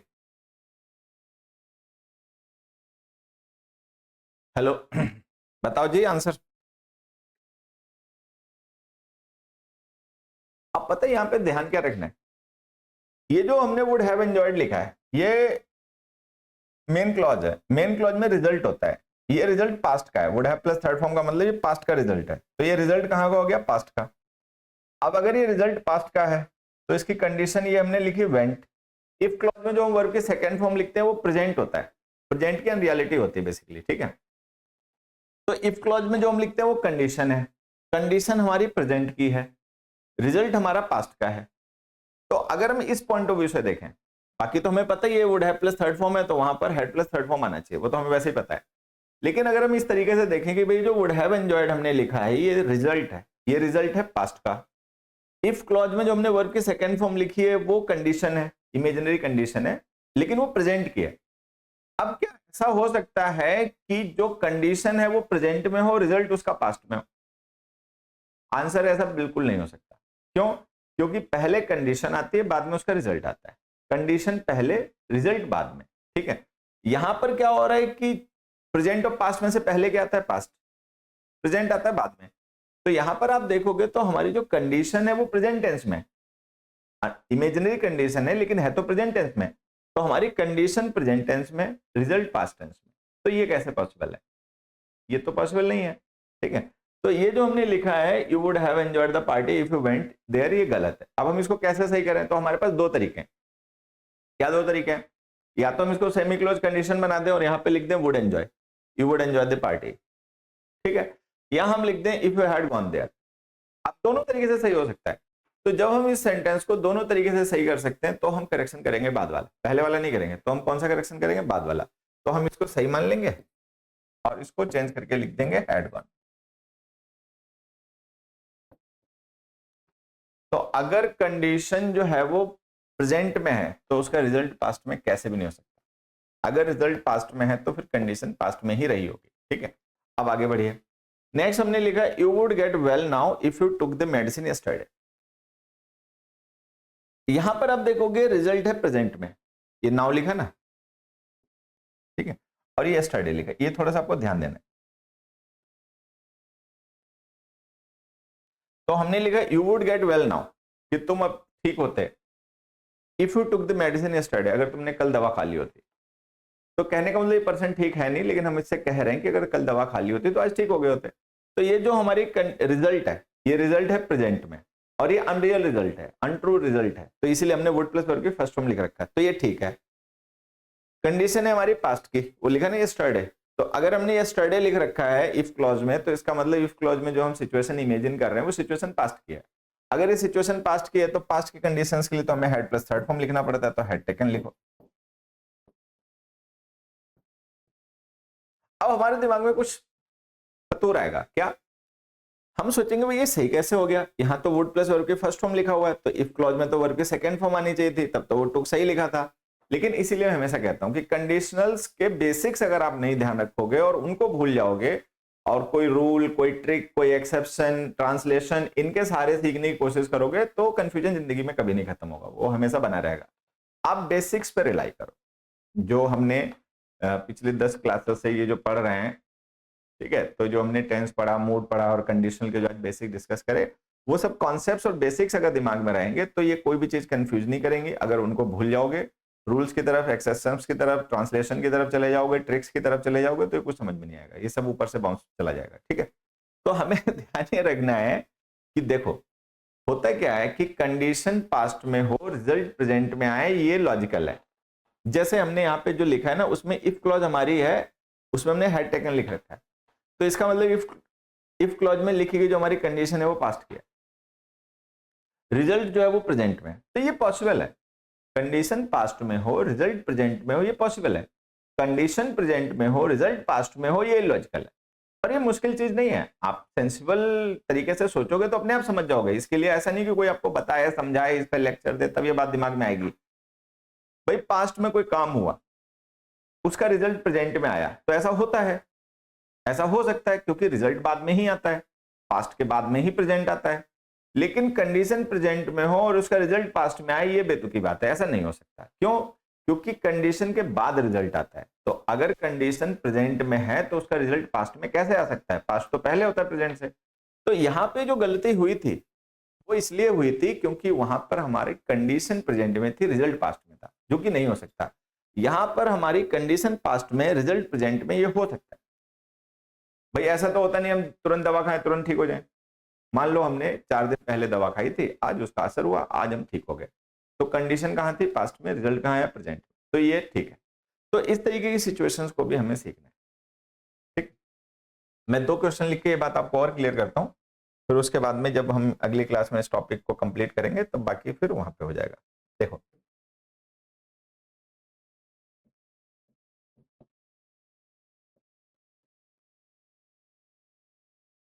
आई वुड नॉट बी अलाइव, या I would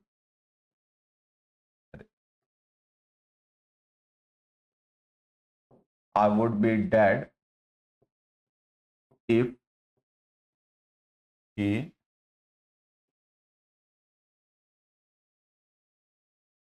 if the truck ran over me। ठीक है, थोड़ा सा ज्यादा खींच के लिख दे इसको।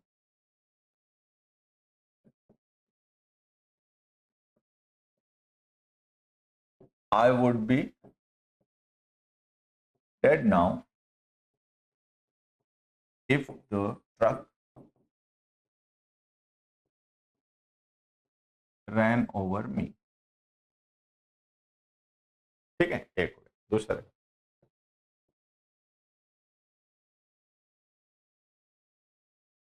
रैन ओवर का मतलब तो कुचल देना, क्रश कर देना। ठीक है, drive over.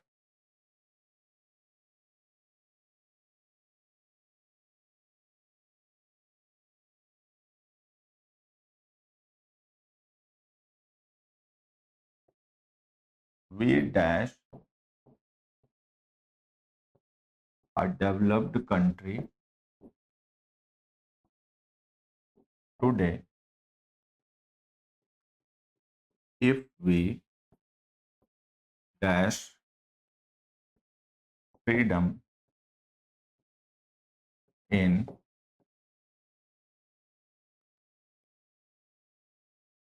if we dash freedom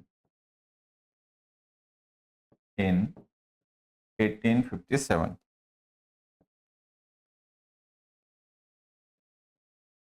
ठीक है, इसके लिए मैं आपको ऑप्शन दे देता हूं।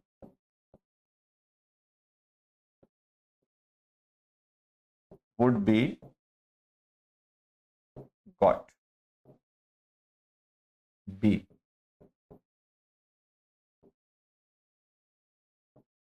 would have been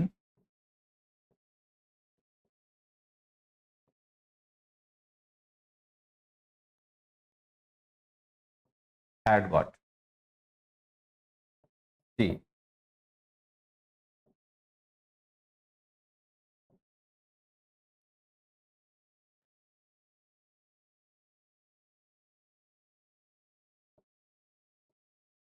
will be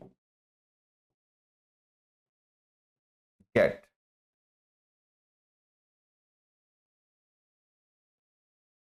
D would be had got। चलो ये आपके ऑप्शंस हो गए, आंसर बताओ।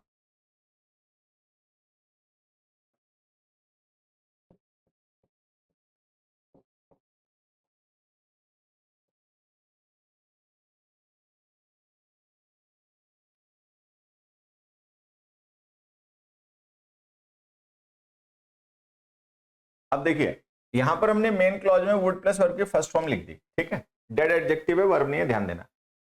उसके बाद हमने इफ क्लॉज में वर्ब की सेकेंड फॉर्म लिख दी, रैन ओवर। तो जो हम रटते हैं, जो हम रूल्स में पढ़ लेते हैं, उसके हिसाब से देखें तो पहला सेंटेंस ठीक है भाई, आई वुड बी डेड, तो वुड प्लस वर्ब की फर्स्ट फॉर्म लिख रखी है मेन क्लॉज में, इफ क्लॉज में वर्ब की सेकंड फॉर्म लिख रखी है। तो सेमी क्लोज कंडीशनल में ऐसा ही होता है, सेमी क्लोज कंडीशन जब हम लिखते हैं तो इफ क्लॉज में वर्ब की सेकंड फॉर्म आती है, मेन क्लॉज में वुड प्लस वर्ब की फर्स्ट फॉर्म आती है, तो ठीक है। तो रट्टे के हिसाब से देखें तो ये ठीक है, इसमें कोई गड़बड़ नहीं है। लेकिन अगर लॉजिकली देखें, समझ के हिसाब से देखें, तो पता चल जाएगा ये गलत है। कैसे गलत है? अगर कोई पर्सन ही कह रहा है आई would be dead now, now लिखा हुआ है, अगर नाउ ना लिखा होता तो हम थोड़े समय के लिए इसको सही भी मान लेते हैं, लेकिन यहाँ पे नाउ लिखा हुआ है। तो कोई पर्सन ये कह रहा है कि आई वुड बी डेड नाउ, मैं अभी मरा हुआ होता, मतलब मैं अभी जिंदा नहीं होता। तो अंडरस्टूड मीनिंग क्या हो गया कि but I am. Understood meaning क्या हो गया? But I am. I would be dead now but I am not, मैं डेड नहीं हूं। तो ये रिजल्ट है प्रेजेंट में। अब एक चीज हमेशा ध्यान रखना, यहां तो चलो हमने ये स्टडी लिख रखा था, ठीक है, ये स्टडी देखकर आप जान गए कि इफ क्लॉज में लिखी गई कंडीशन पास्ट किया। यहां पर हमने ये स्टडी लिखा नहीं है, लेकिन एक चीज हमेशा ध्यान देना, अगर कंडीशन जो है वो प्रेजेंट टेंस, अगर रिजल्ट प्रेजेंट टेंस में है, अगर रिजल्ट जो है वो प्रेजेंट टेंस में है, तो उसकी कंडीशन पास्ट में ही होगी, चाहे पास्ट का टाइम आप लिखो चाहे पास्ट का टाइम आप ना लिखो। तो अगर हमने यहाँ पे नाउ लिख दिया है, तो इसका सीधा सा मतलब ये है कि ये प्रेजेंट टेंस में ये रिजल्ट जो है वो प्रेजेंट में, और ये अनरियल रिजल्ट है, तभी वुड प्लस वर्ब की फर्स्ट फॉर्म लिखा हुआ है। तो अगर रिजल्ट प्रेजेंट में आ चुका है तो उसकी कंडीशन पास्ट में ही होगी, ठीक है। तो अगर कंडीशन पास्ट में होगी तो आपको कंडीशन जो पास्ट की होती है उनको हैड प्लस वर्ब की थर्ड फॉर्म के साथ लिखना पड़ता है। तो यहाँ पे आपको लिखना पड़ेगा हैड। तो लिखो आई would be dead now if the truck had run over me but it didn't. Understood meaning क्या हो जाएगा? But it didn't.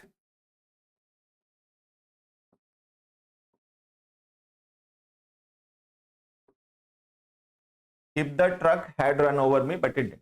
तो ये आपको ध्यान देना है कि भाई कंडीशन अगर प्रेजेंट में हो तो रिजल्ट पास्ट में नहीं हो सकता, लेकिन अगर रिजल्ट प्रेजेंट में हो तो कंडीशन पास्ट में हो सकती है, ठीक है। ये है। अगले पे देखो, we dash a developed country today.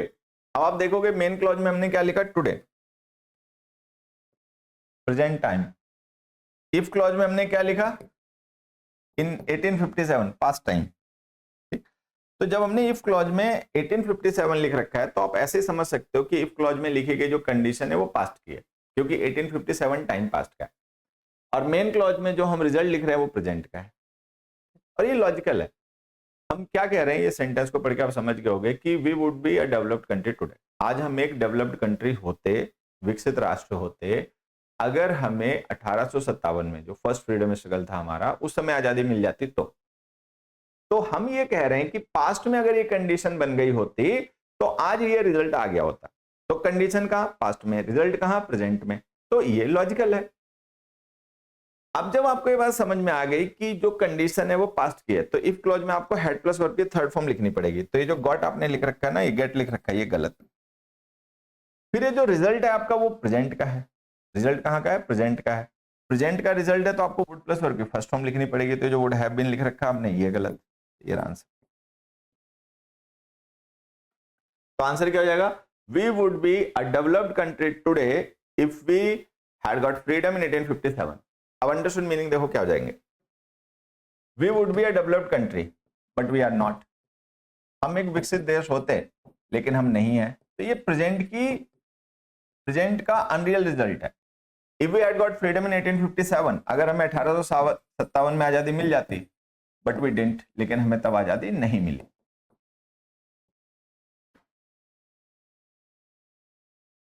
ठीक है। अब मैं, हालांकि टाइम हो गया ज्यादा ही आज क्लास से, तो अब बीच में छोड़ भी नहीं सकते थे टॉपिक, नहीं तो ये बात आपको समझ में नहीं आती। तो ये जो कंडीशनल्स का हम डिस्कशन कर रहे हैं ना, इसको हम कल पूरा कंप्लीट डिस्कस करेंगे। आज तो डिस्कशन पूरा नहीं हो पाएगा, लेकिन एक बेसिक मैं आपको बात बता देता हूं, इसको सभी लोग ध्यान करना, डिटेल्ड अपने नोट्स बनाना, बढ़िया रिवीजन करना। नहीं कोई चीज समझ में आए तो व्हाट्सएप पे पूछ लेना। देखो, कंडीशन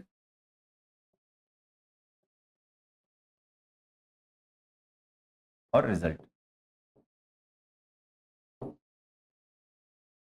ठीक है, अगर कंडीशन पास्ट में हो, अगर कंडीशन प्रेजेंट में हो, अगर कंडीशन फ्यूचर में हो, तो रिजल्ट कहां होगा, ये हमें सोचना है। तो हमें एक चीज तो पता ही है, वो तो हमें कोई टीचर बताएगा, कोई ऑनलाइन ऑफलाइन कोर्स में सीखेंगे ऐसा नहीं है, इतना तो बुद्धि होती है सबको, और नहीं इतनी बुद्धि फिर हमें कंपटीशन की तैयारी भी नहीं करनी चाहिए कि भाई रिजल्ट कंडीशन के बाद ही आता है। ठीक, ये तो सबको पता होता है, अपने आप ही पता होता है, कॉमन सेंस से हम जानते हैं कि कोई भी कंडीशन पहले बनेगी, रिजल्ट उसका बाद में आएगा। ठीक, अब देखो, अगर कंडीशन पास्ट में हो तो उसका रिजल्ट पास्ट में आ सकता है, प्रेजेंट में भी आ सकता है, फ्यूचर में भी आ सकता है। क्या ये समझना मुश्किल है? पास्ट में मेरे दादाजी ने एक आम का पेड़ लगाया था 20 साल पहले, 3-4 साल बाद उसमें आम आने शुरू हो गए, तो पेड़ लगा कंडीशन पास्ट में, आम आए रिजल्ट पास्ट में। ठीक है, 4 साल पहले मेरे पिताजी ने एक आम का पेड़ लगाया था, इस साल उसमें फल आ गए, आ रहे हैं, लगे हुए हैं, तो पेड़ लगाना कंडीशन पास्ट में, रिजल्ट आया आम आना प्रेजेंट में। अब मैंने भी पिछले साल एक आम का पेड़ लगाया है, उसमें आम आएंगे 2-3 साल बाद के। ठीक है, तो पेड़ लगाने का काम कहां किया, पास्ट में, कंडीशन कहां, पास्ट में, रिजल्ट कब आएगा उसका, फ्यूचर में। तो हमें ये ध्यान देना है कि अगर कंडीशन पास्ट में है तो उसका रिजल्ट जो है वो पास्ट, प्रेजेंट या फ्यूचर में से कहीं भी हो सकता है। अगर कंडीशन प्रेजेंट में हो तो देखो, अगर कंडीशन प्रेजेंट में हो तो होता क्या है, उसका रिजल्ट होता तो फ्यूचर में ही है, क्योंकि कंडीशन में ऐसी कम ही कंडीशन होती है जहां पे इंस्टेंट रिजल्ट आ जाए। तो अगर मान लो कहीं पे इंस्टेंट रिजल्ट आ जाए, कोई फैक्ट टाइप सिचुएशन हो, तो हम प्रेजेंट टेंस लिख देते हैं। नहीं तो होता क्या है कि जो प्रेजेंट में कंडीशन होती है उसका रिजल्ट आता है फ्यूचर में। ठीक है, अब मान लो कोई सिचुएशन है उसकी कंडीशन फ्यूचर में, तो अगर कंडीशन फ्यूचर में है तो उसका रिजल्ट तो फिर फ्यूचर में ही आएगा, प्रेजेंट या पास्ट में तो आ नहीं सकता। अब ये जो चीज समझनी है, इसके लिए कॉमन सेंस चाहिए होता है। ठीक है, इसके लिए कोचिंग नहीं ली जाती और इस चीज के लिए कोई कोर्स भी ज्वाइन नहीं करा जाता, ये तो अपनी आपस की समझ की बात है। तो ये चीजें अगर हम ध्यान रखें, अपना कॉमन सेंस का यूज करें इंग्लिश सीखते समय, तो इंग्लिश लैंग्वेज है, आसान है, इसको सीखना समझना मुश्किल नहीं है। दिक्कत तब होती है जब लोग इसको कॉमन सेंस यूज करे बगैर सीखने की कोशिश करते हैं। वो सोचते हैं कोई किताब रट मारेंगे, ठीक है, कोई रूल एक्सेप्शन याद कर लेंगे, ट्रांसलेशन कर लेंगे और इंग्लिश सीख जाएंगे, या इंग्लिश का न्यूज़पेपर पढ़ लेंगे तो हिंदुत्व अंग्रेज बन जाएंगे। ऐसा करके लोगों ने अपने 10 साल खराब कर लिए, कोई अंग्रेजी नहीं बन गया। आप जब बेसिक सीखोगे, फंडामेंटल सीखोगे और अपने कॉमन सेंस का उसमें यूज करके लैंग्वेज सीखोगे, तो कॉन्सेप्ट क्लैरिटी आएगी, तब कॉन्सेप्ट समझ में आएंगे और फिर आपके डाउट्स और कंफ्यूजन धीरे धीरे खत्म हो जाएंगे हमेशा। ठीक है, चलिए, तो अब इस टॉपिक को, कंडीशंस को हम कल कंप्लीट करते हैं। आज के लिए बस इतना ही, जितना पढ़ लिया उसको बढ़िया से रिवीजन करना, डिटेल नोट्स बनाना, कोई डाउट कंफ्यूजन क्वेरी हो तो व्हाट्सएप पे मुझे भेज देना। बाकी मिलते हैं अगली क्लास में, until then bye bye, thank you.